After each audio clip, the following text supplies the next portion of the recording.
All right.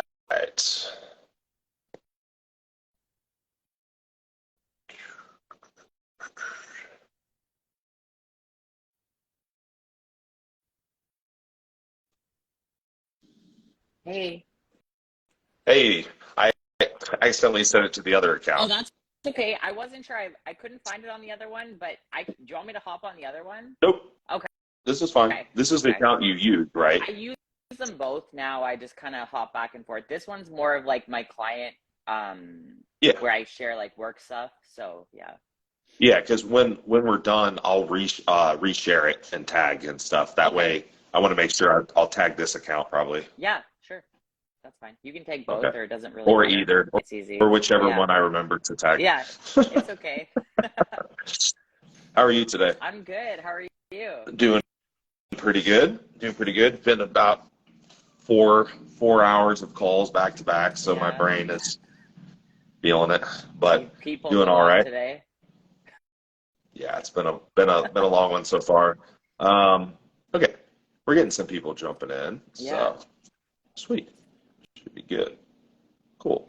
Okay, guys. So today we're going to jump on and talk about growing your business, or if you want to use the fancy word, scaling. I think it's the word that people Scaling. like to use. Scaling your business um, without lowering your standards or without kind of breaking the foundational tenets that you maybe started your journey with, because this is there's going to be a lot of times along the way or along the path where you're going to have a lot of temptation, right? Whether that be um, seeing what other people are doing, maybe that you think is that you need to replicate, money, Yeah. monetary, like anything that might tempt you to market yourself or conduct yourself in a way that you might not otherwise have done, Mhm. right? Yeah. Um, I Well, do think. Go ahead. and it feels like sometimes you should do that, especially when you notice that certain things are getting more traction, or you think you're doing the wrong thing because it's not what's sexy at the moment, right? Sure. Yeah, and this isn't me saying like you necessarily need to do things completely opposite of everyone. That's Yeah. not the case, because there are plenty of things, there are plenty of marketing tools or tactics that work and are very ethical and are great. Go for it. What we are talking about is lowering your ethical standard Hmm. in order to just advance yourself, right? Yeah. So, and why may you not want to do that? Well, there's a lot of things to consider. One is, in any industry, staying power is huge. So, for example, let's say that you come from a business background, right? Let's say that you were a marketing major, maybe in college, or you had a business education or something, and you just happen to gravitate towards this field. You could probably fill your client roster pretty quick, Yeah. right? Yeah. Right? Because you know how to market. Yeah. You know how to appeal to emotion, you know how to make yourself visible, like you know how to do you know how to talk to people when they do come into Yeah. you, right? When they come in, you know how to close a sale, Hmm. right? Like all these Yeah. things. All these things that I don't have any training on. Yeah. Um, No, I feel you on that. so in theory, you could probably, and I've seen this done quite a few times, you could probably fill your client roster pretty quick, Yeah. right? The problem becomes, can you service those people when you do get them? Like, Hmm. what is your turnover going to be like, right? Hmm. Two, do you continue to get inquiries? And why might you not continue to get inquiries? Well, word gets around eventually, right? If you don't, like, eventually, if you are unethical or not doing a good job, people will tell other Hmm. people. So now your referral system is shot, Hmm. Well, right? that's one thing that I know marketing is really, prominent now when it comes to online coaches. But the most valuable thing that I've found with growing my business has been just doing good work with people and having your clients tell. Word of mouth is always going to be the best marketing, I think, and that's where you'll be able to actually have that staying power, because you have people that are loving what you do and you're doing good work with people versus looking amazing online and overselling yourself. It's best to undersell yourself and over deliver, I think. Yeah. Oh yeah. Most people do the opposite. Most oversell and Yeah. underdeliver. Yeah, right. Right. That's the thing. Sure. 100%. I mean, and what people kind of forget when it comes to referrals is a referral marketing is unlimited in the sense that when you are when you gain a client from social media, that's one person, right? When you gain a client and you service them well, that could be potentially an unlimited amount of referrals. Like Absolutely. Yeah. I, if you've been doing it long enough, like I get people that refer me clients, like people I coached 8 years ago, Yeah. right? Yeah. I have to go back and look who the person is because I don't remember, Yeah. right? I I'm like, know. oh, Yeah. that's so cool, right? Yeah. Um, Another thing people forget is referrals go deeper than clientele. So building relationships with people online, like helping people. Granted, we have a finite amount of time. We can't sit and just bullshit with people on social media all day. Yeah. Yeah. But taking the time to answer questions, taking the time to help people sometimes, like those things, you know, you will get referrals from people that have never paid you a cent for a Yeah. service, Just right? because you're able to take that time to help them. Correct. You know, like answering those questions, being present, being able to, give back to the community. Free, people see free content as free, right? Yeah. When they don't realize the return is that you're building rapport and you're providing value, Yeah. right? Did you ever have times where you thought you needed to change what you were doing, or did you always just believe exactly what you were doing was the right thing? I believed what I was doing was the right thing, but I definitely questioned it briefly Yeah. at points, like and I can give you examples. And then there was also a point where I stopped questioning it because it there were points where I saw people gaining momentum very quickly, right? Mm. The thing is, I thought they were gaining visibly. It looked like they were gaining momentum, but really behind the scenes, it wasn't quite Yeah. what everyone else thought it was, That's right? what we were talking Um, about. Yeah. and I'm thinking, should I be doing what they're doing, right? And um, then I started realizing that a lot of those coaches we'll put it this way, if there's people that have been coaching less than 4 to 5 years, I could probably name quite a few people and they would have no idea who they were because they're gone, Yeah. Yeah. right? No, it's They true. fell Yeah. off, right? They crumbled. Everything went away. So there came a point though where I was getting enough traction and enough reassurance from the people that were coming in that I was doing the right thing. So why what would be the goal of marketing yourself a certain way? We need to stand out, Hmm. Hmm. right? Yeah. That's kind of the goal because we're in like Yeah. we're in a really populated And field. it's We're in hard a and field. fast. Like, Correct. there's, yeah. Yep. It's hard and fast. There's a lot of recycling of information. Like people aren't, there's not a lot of like originality. There's a lot of very short attention spans. Yeah. It's just a lot of like scroll and like and all that shit, right? So people are putting their time into content that is flashy and animated and colorful or professional looking or whatever it is, and Hmm. that's great, but they're not original because Yeah. everyone else is also doing that. So Yeah. they're doing the same thing, and so how do you be original? I guess is the question. How do you be original without just being obnoxious and loud? Well, and also staying true to you while you are attempting to be original. Which it's a hard thing to navigate when you're, you know, coming up and when you're trying to find that originality in that space that where you're going to do the best, right? Because I don't know about you, but I didn't do a whole lot of marketing to get the clientele that I have right now. It's always been word of mouth. So when I'm thinking about scaling and when I'm thinking about growing, I'm thinking I need to do all of that flashy stuff. And that's where I think the missing link is, that it might not always be that, because everybody else is doing that. Right. There's a few key points there. One of the key points is that what helps people helps business. I always say that. My grandfather used to tell me that. So I don't have any business experience except for my family. Most people in my family own businesses. So I did have that to kind of, I could see it, right? So he always used to say that.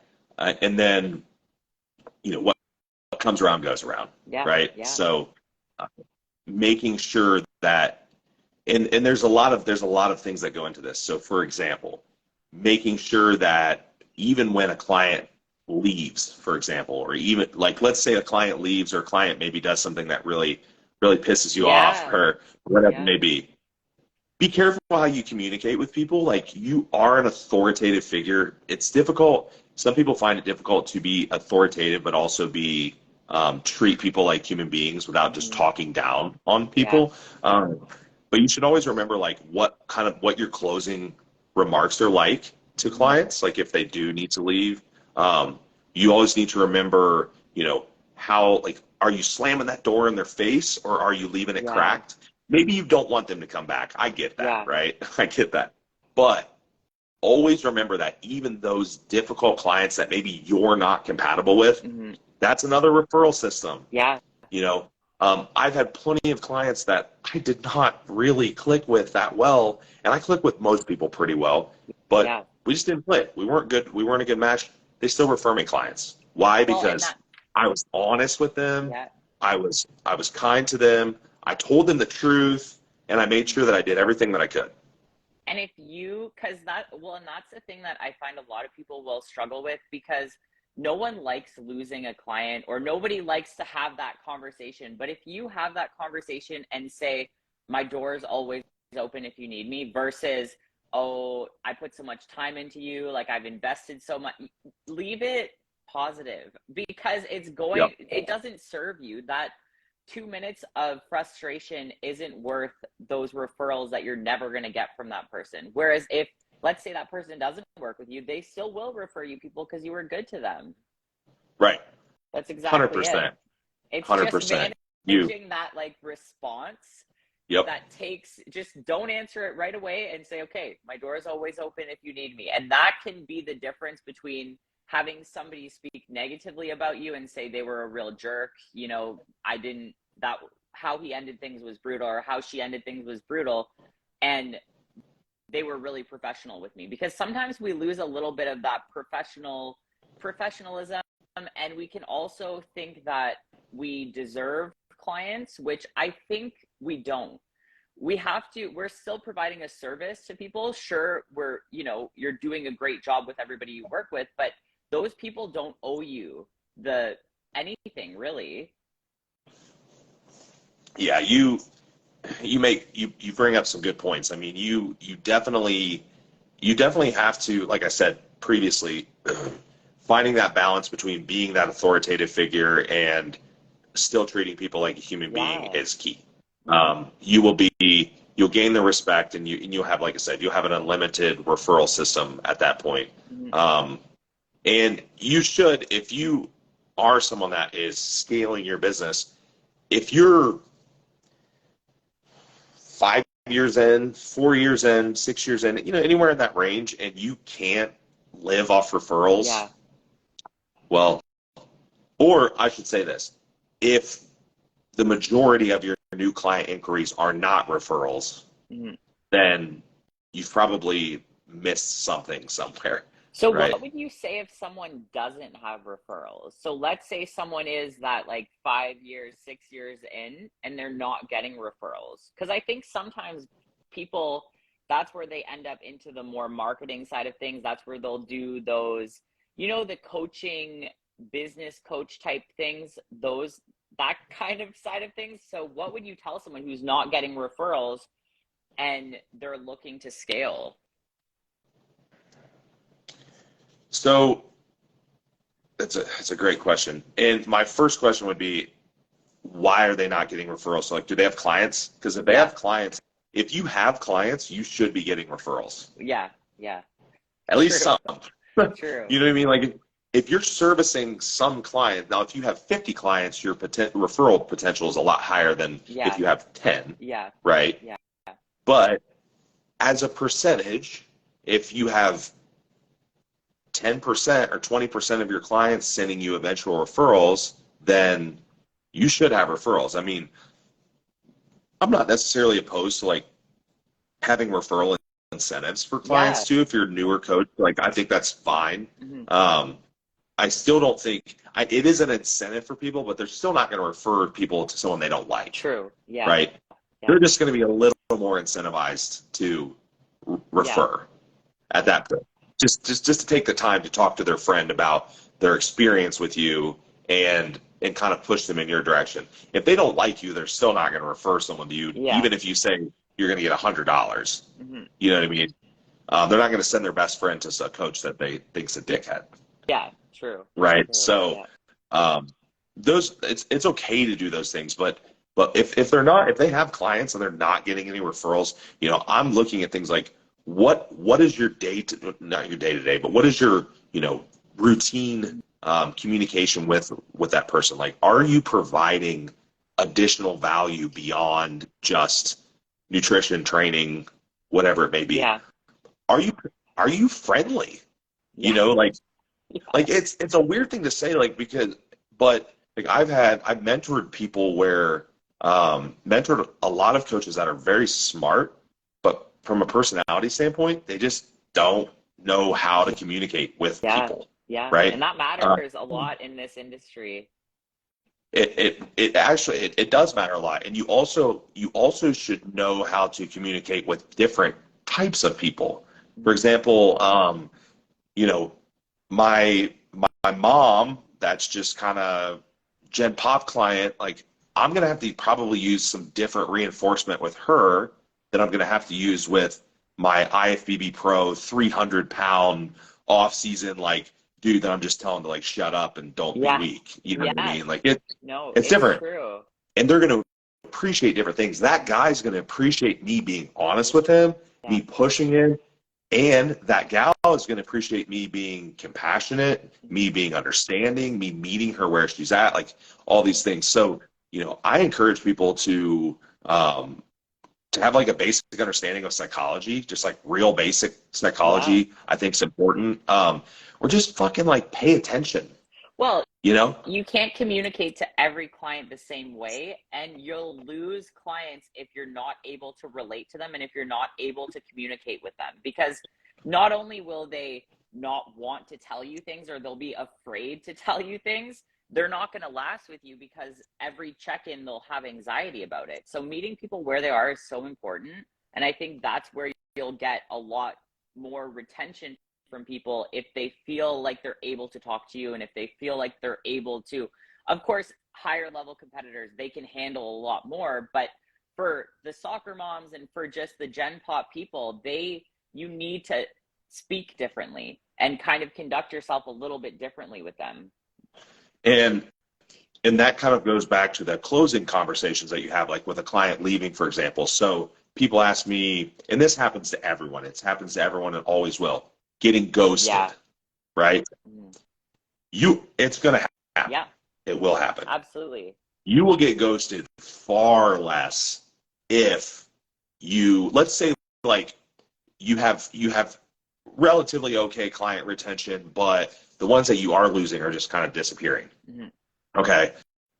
You're going to have that far less if you have communicated clearly with the client and they feel like they can talk to you. Yeah. Right? Yeah, 100%. Guess what? You just lost a referral, right? Because you didn't even get to have a closing conversation with them. You didn't get to say you didn't even get to say, and it doesn't have to be a lot. I may not be writing them a letter to their house, like mailing them a letter, but I can say, I tell them, I appreciate you trusting me, right? That's a big thing. You trust me with your health, with your goals, with your life, because you're like basically coaching them on their life. It's true. Right? You are, yeah. I appreciate you trusting me. They spend their money on you, right? I tell them that the door's open, like you had mentioned. So all of these things are important. If you don't get to have a closing conversation, your chance of referral goes down.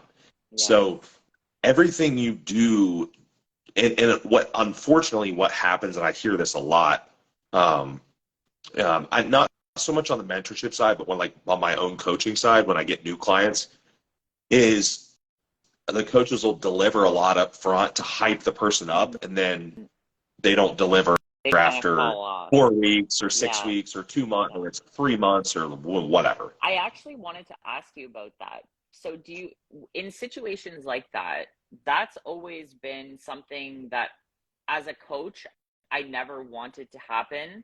I never wanted to be too busy that people fall to the wayside. So when you're scaling and you're trying to ensure that you're still providing the best quality of service, how do you manage that aside from obviously scheduling, keeping yourself on track? Is there a place where we just accept, okay, my service is going to go downhill if I take on anybody else? Yeah, if we can talk about some actual scaling problems that we run into. So time, like how much time do you have? Or how much time do you want to put into it? Working 70 hours a week may be fine for somebody. Working 70 hours a week may not be okay for somebody else. Well, that's what I mean? Thing, right? You can take on as much work as it's really up to you. You can keep taking things on and taking things on and taking things on, but the quality of what you're doing and just your overall fatigue levels, especially if you have your own goals, can kind of fall off as well. Right. So you have to ask yourself what kind of coaching you want to provide and what kind of model you want to provide. So for coaching, if you ask me, if we're talking one-on-one coaching at what you and I and most of the people in this space are trying to provide, there's really no such thing as a quantity model. You just can't do it. I mean, you can have the best systems, you can have great work ethic, you can be very efficient, but there's always a limit. Like you can't just, there's always going to be a cap, right? The only way that you can work around that cap is either A, you become more efficient or you lower your service somehow, or you have a bunch of coaches working with you and you continuously are hiring coaches. So I guess the question, becomes, what do you want your team to look like? Now, personally, I do have a couple of coaches on the team. I wouldn't mind even having a little bit more, but I'm also want my team, if you want to use that term, to be sought after in the sense that it's a privilege to be on this team. Not like they have a wait list. Not everyone gets on the team. And I don't want it to be like a wait list in the sense that you have to be like an IFBB pro or something to get on the wait list. That's not the point.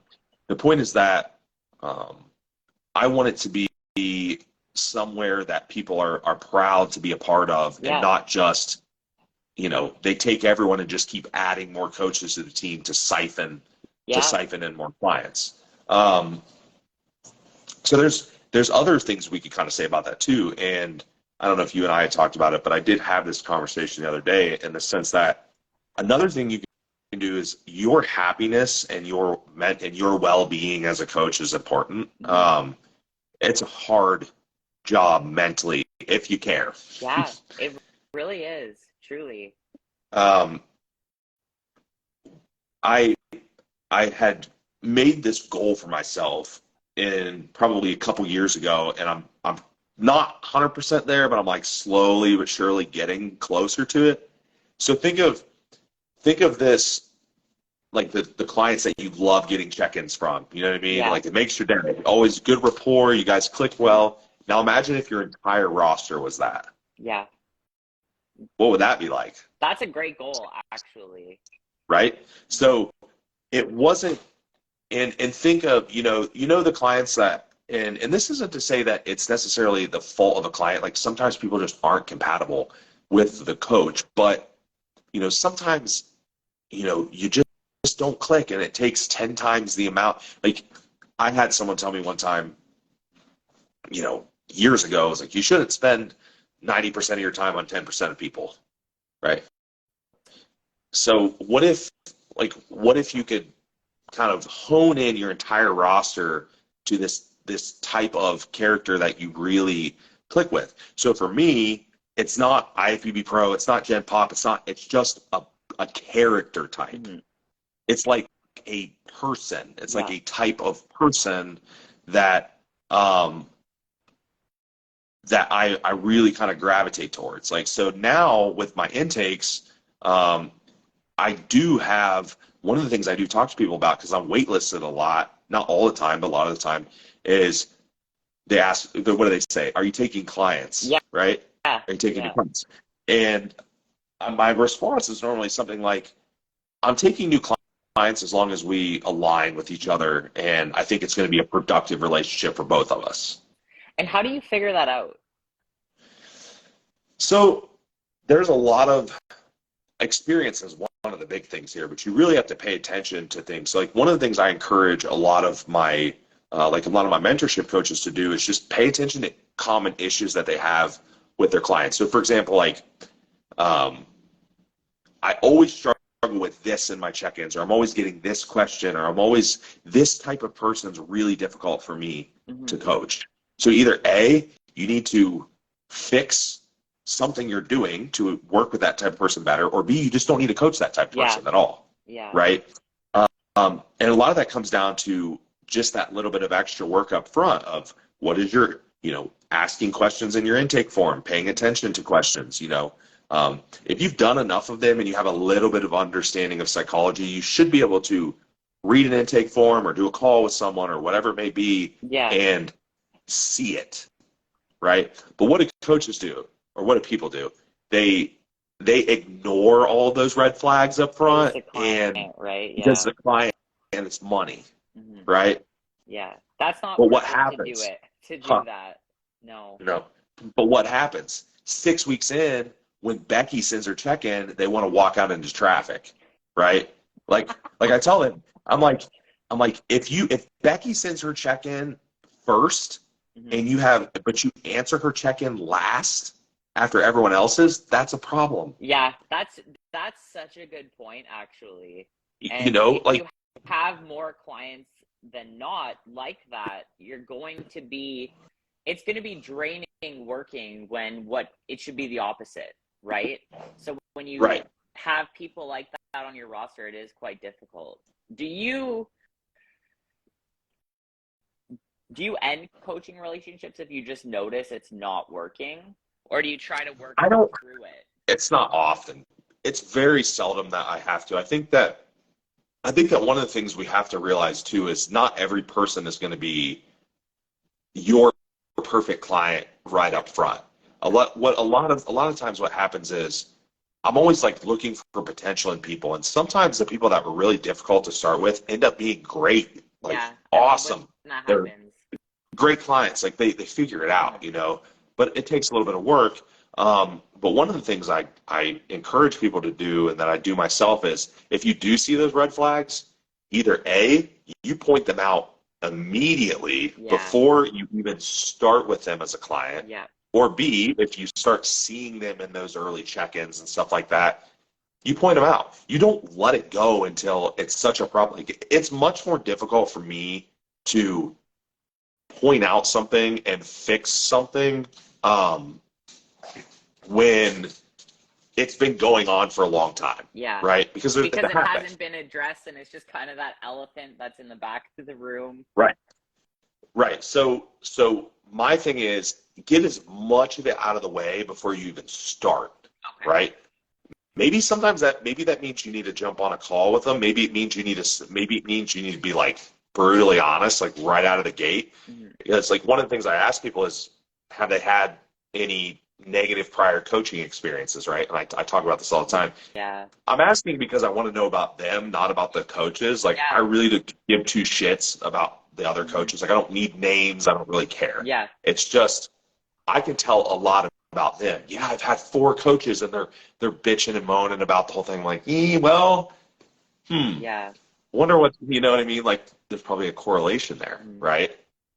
It's very true. So, um, so yeah, my general suggestion is just get as much out of the way as early as you possibly can with people, and let them know, like, you always want to pitch it in the way that I'm telling you this because I want our relationship to be as productive as possible, right? And Um, what if you have a call with them, have those discussions, just you think that they're not that way, and then as you work with them more and more, these things start kind of popping up.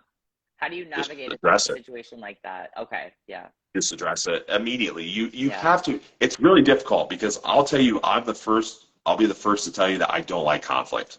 Yeah.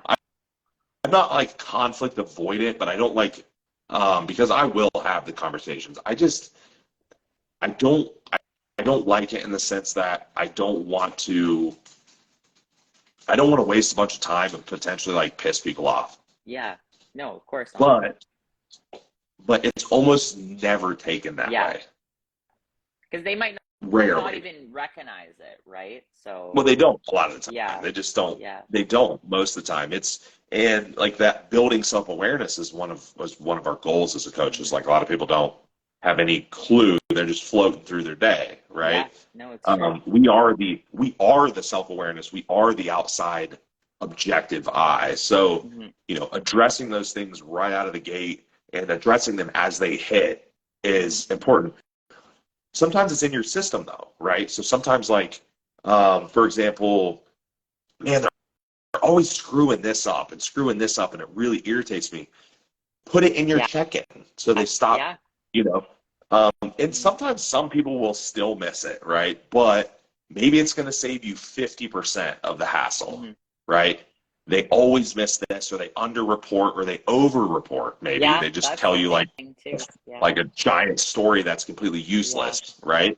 So try to hone in your check-ins a little bit. I do this with myself probably maybe a couple times a year. I don't have to do it as much because I've seen enough patterns where I'm not fixing things as much, but every once in a while I'll still go in and kind of tweak some stuff, Yeah. right? Guess what that does?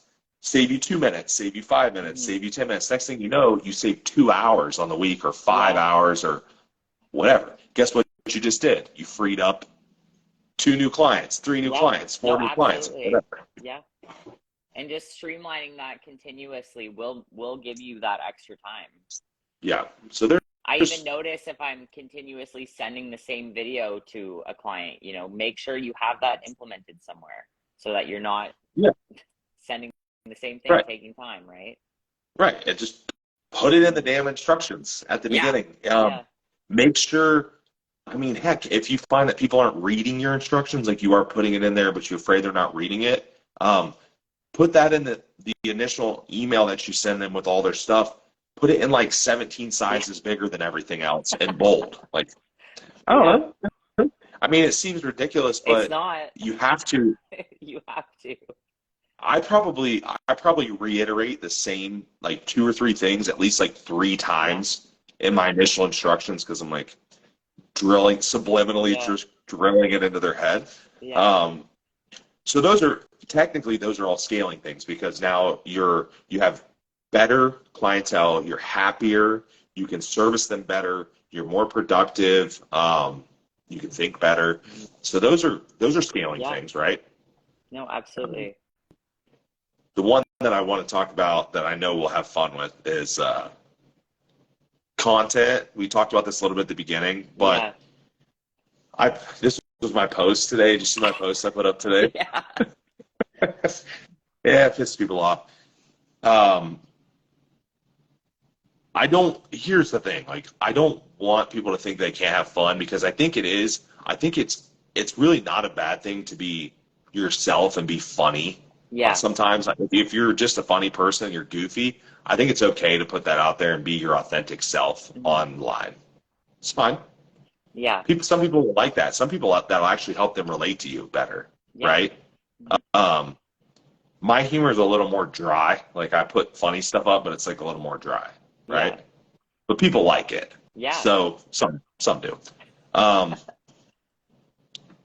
But what I'm talking about is this very unauthentic, forced Yeah. TikTok-like delivery that is very staged and forced. I mean, and that's not the person themselves. Yeah.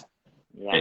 And not only that, but it's not providing any value of any kind. And this really came into my mind because, you know, a few years ago, this started to get more and more and more prevalent when like Reels came about and all this. And I started getting, I was a little earlier in the mentorship, but I started noticing people were like, I'm getting clients, but they all suck. Yeah. Well, yeah. I mean, look at your content. Putting out. So I don't know. I think for women, it's way worse because women can leverage a lot more than men. Women can leverage sex appeal way more than men. It's interesting too, because with TikTok, you can get a lot of eyes, so you can kind of scale in that sense. But I think you're going to get more of those. People will buy one thing from you. You're not going to have that staying power when all you're doing is putting out, you know, quick TikTok reels or like butt workouts or things that aren't providing as much value. And it is really confusing for females, especially because that's where a lot of the attention can come from, which is really unfortunate because a lot of women are almost hesitant to speak with intelligence because it doesn't bring as many eyes as if they were just, you know, shaking their ass. Right.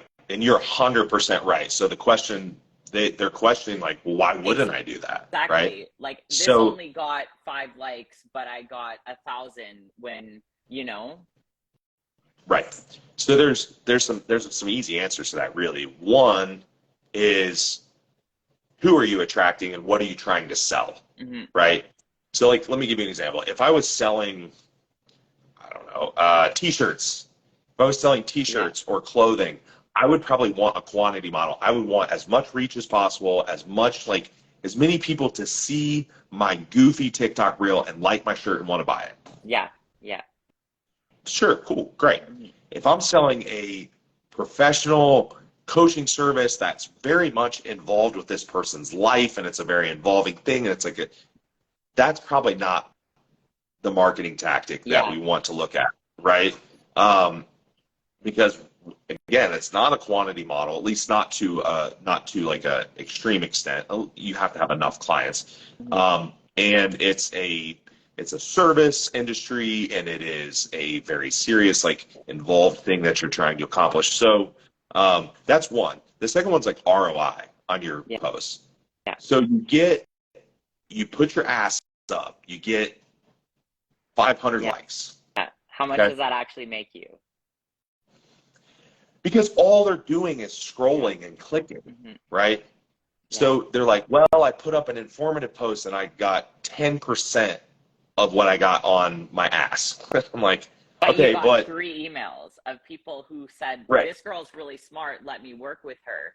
So that's where social media can kind of be a little bit not as reliable as you would expect it to be, right? Because if you get a little bit less engagement, even if your account is smaller than someone else's, you might, you know, if you have a room of 50 people, that's a lot of people in the room. Right. I always say, and people say this about like I have a YouTube channel, but I don't put any clickbait bullshit on there, and I'm never going to make money on there. Yeah, I love your YouTube channel. I can probably monetize it. I could probably make 23 cents a video or something. But whatever. But that's not the point. The point is that if it gets 200 views, I guarantee every one of those 200 people that took the time to watch that are potential profit. Yeah. Yeah. Right?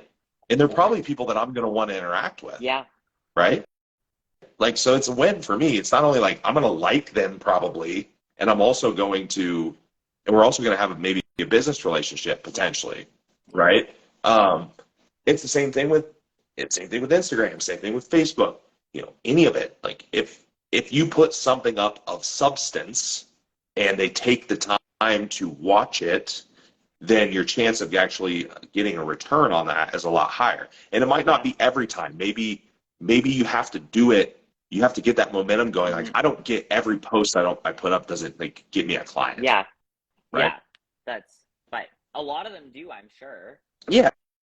And hell, I get people that are like, hey, I've been following you for 3 years. I would love to be your client. Yeah, right? That's the thing.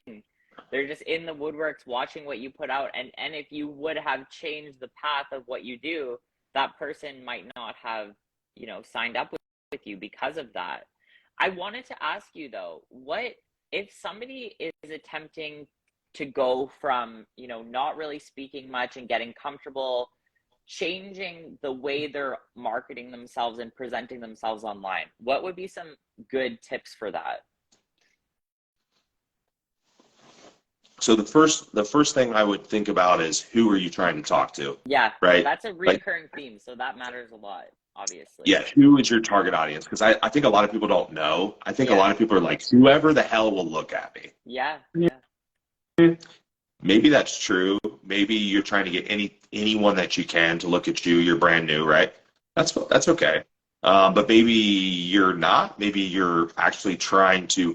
Let's say this. Maybe you're really, really good at. I've even seen this play out. They're like mentoring with me or mentoring with someone or whatever. They're like really good at functional health and hormones. And I look at their content and they don't even hardly post anything about it.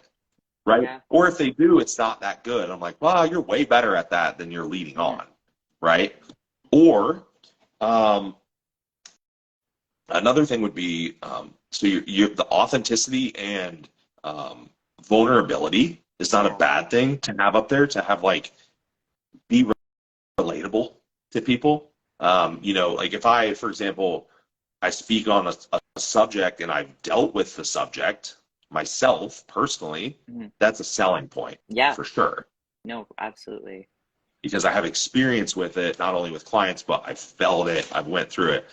And I've had, mostly my own fault, I've had tons of issues, functional health issues, everything outside of having a period. If you name it, I've probably had it. You know, that's the one that I have not had. But with that being said, I mean, if you can find common ground with people, then I think people are always too worried about just always speaking over everyone and always being like way better than everyone in this like up here on this pedestal and like all this. I'm like, nah, just come down a little bit. And I never realized how true that was until I started getting a lot of people would DM me and just be like unworldly thankful that I even answered them and that I gave them a response. Like, what? Yeah. That's so bizarre to me. I'm like, do other people not treat you like a person? I think they do. Yeah, it's crazy. Yeah. I just didn't understand it. And then I started realizing that, wow, it's a lot of people aren't conducting themselves that way. So I got on a rant, but kind of the takeaway there would be, who are you talking to, right? Don't push shit that's not going to appeal to the audience or the type of client that you want. If you shake your ass, but you want a 40-year-old client that's a Gen Pop, like. Yeah, if you're trying to fix hormones and you're just posting like booty videos, it's not going to work, Wrong. Yeah. Wrong go. That's not it. So there's that. Be original, be vulnerable, like use your own experiences to illustrate points sometimes and give yourself credibility potentially. Yeah. Don't be afraid to talk about you working through issues yourself. Like I'll give you an exact example that I've dealt with more than once in this, like shifting your marketing, because that's what you're asking, like shifting your marketing. Yeah. I had someone tell me, and this has happened more than once now, but the very first person told me this. They said, I'm afraid to be honest about my own functional health issues and stop posting all my other stuff because I'm going to lose my business. Yeah, well, it is hard to be vulnerable in that sense because you're worried that I've been scared about that too, because it's like, if I've struggled a lot with these things, how is that trustworthy? But it is trustworthy because you've been there, you know? Right. And I'm and what grabbing my happened? charger. Oh, you're fine. And what ultimately happened with her was, I said, well, let me spin it a little bit. How about you give women a more realistic expectation and outlook on what these experiences are actually like, and what prep does to your body, and what Yeah. dieting does to your body, and what PEDs do, and like all this stuff. How about you just be honest?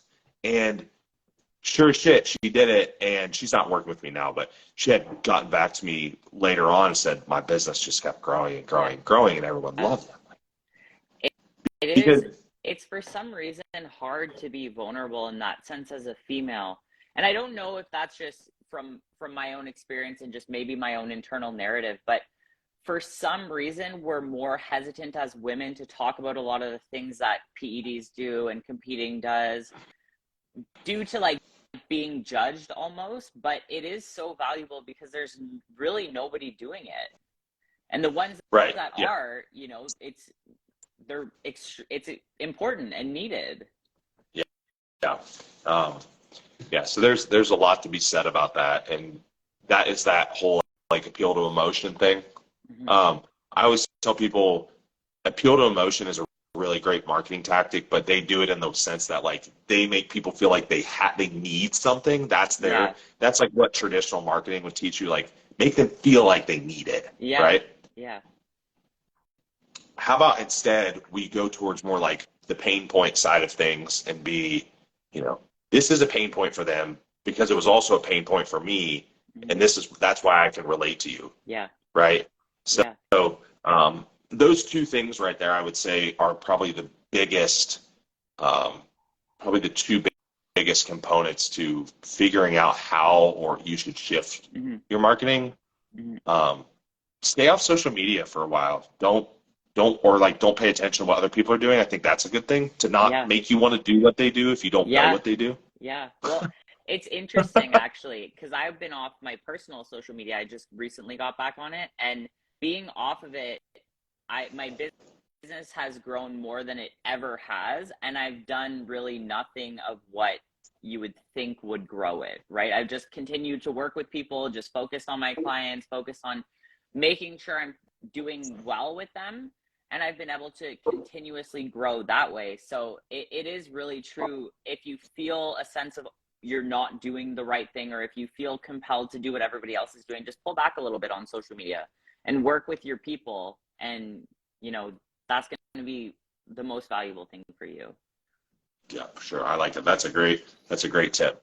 Cool. I think we'll wrap it up there. I All could right. probably talk about this forever, but I know. Yeah. we'll talk it. I don't want to start calling people out. All Cool. right. I appreciate that. I will reshare this. I will tag Cool. you so everyone can rewatch. Awesome. Thanks for coming on. See you later. Have a good one. You too.